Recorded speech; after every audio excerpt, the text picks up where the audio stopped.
Olá, seja muito bem-vindo. Mais uma vez é muito bom estar em sua companhia. A partir de agora você acompanha comigo as notícias do Brasil e do mundo. E vamos começar falando da Copa do Catar. O técnico Tite concedeu entrevista coletiva agora há pouco no Catar para falar sobre o jogo de amanhã contra Camarões, que acontece pela última rodada da primeira fase. E entre os assuntos, o treinador brasileiro também falou sobre Pelé, que está internado em um hospital de São Paulo.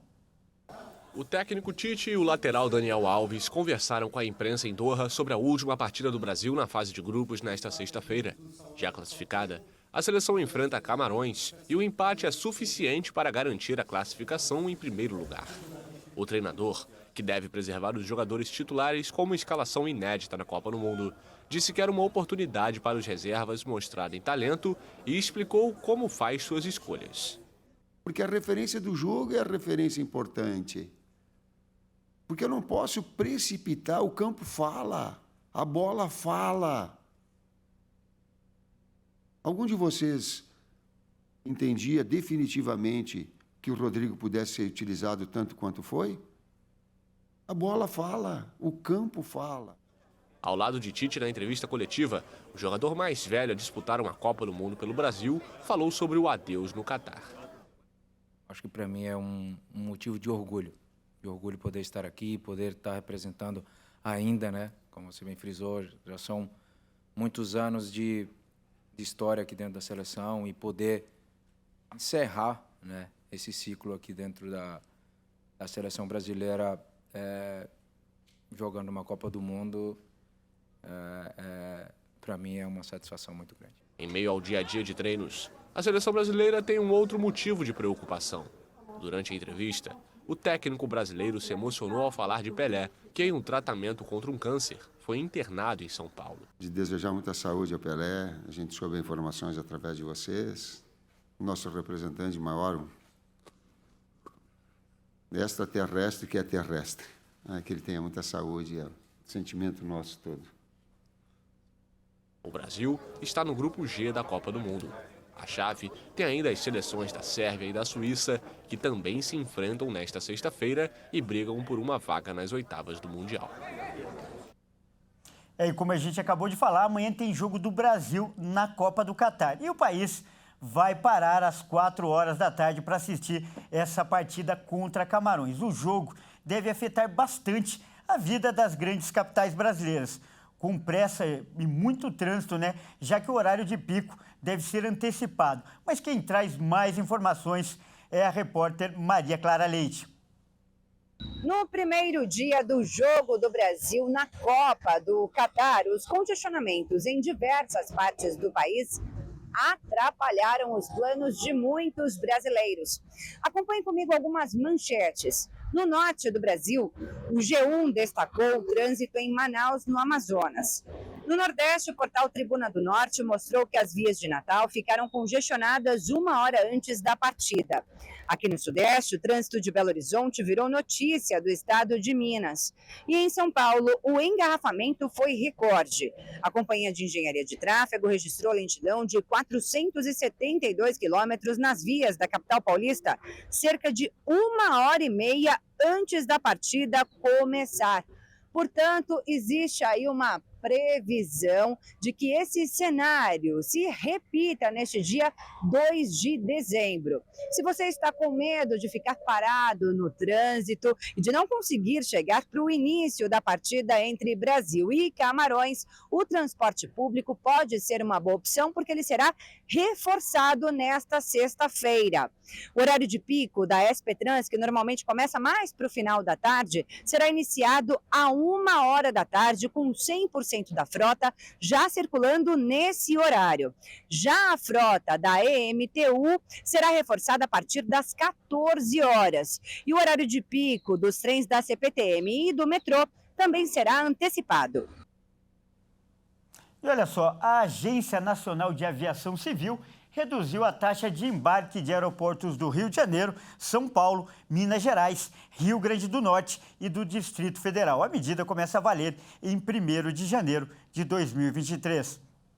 A redução varia entre 18% e 25%, dependendo do aeroporto. Segundo a agência, a diminuição do preço foi possível graças à Lei do Voo Simples, publicada em julho deste ano, que extinguiu as contribuições das concessionárias de aeroportos ao Fundo Nacional de Aviação Civil. O valor pago na taxa de embarque corresponde aos procedimentos de embarque, conexão, pouso, permanência, armazenagem e capatazia dentro dos aeroportos. O objetivo é remunerar a prestação dos serviços e infraestrutura disponibilizadas pelos terminais aos passageiros.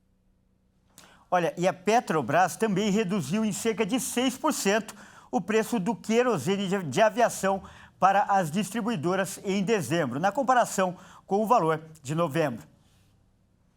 E olha só, a Espanha anunciou nesta quinta-feira ter interceptado 5 cartas-bomba.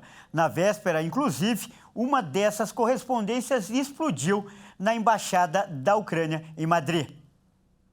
O Ministério do Interior informou que a última carta foi interceptada no filtro de segurança da Embaixada dos Estados Unidos na capital espanhola. Momentos antes da divulgação desta nova carta, Rafael Pérez, secretário de Estado de Segurança, afirmou em entrevista coletiva que, em todos os casos, são semelhantes às características dos envelopes e o conteúdo, um material parecido com o que é usado em artefatos pirotécnicos. Diante desta série de acontecimentos, o Ministério do Interior ordenou medidas extremas de proteção tanto nas embaixadas como nos edifícios públicos e governamentais. As primeiras notícias sobre as cartas com material pirotécnico foram recebidas quando uma delas explodiu ao ser manuseada por um guarda da embaixada ucraniana em Madrid, causando ferimentos leves. O envelope era dirigido ao embaixador ucraniano, o que levou Kiev a ordenar o reforço da segurança em todas as suas representações diplomáticas. A Justiça espanhola abriu uma investigação por possível crime de terrorismo. E acontece neste fim de semana a primeira fase da FUVEST 2023. A prova é considerada de grande dificuldade e de muita pressão psicológica para os candidatos. Quem traz mais informações é a repórter Bruna Di Giaimo.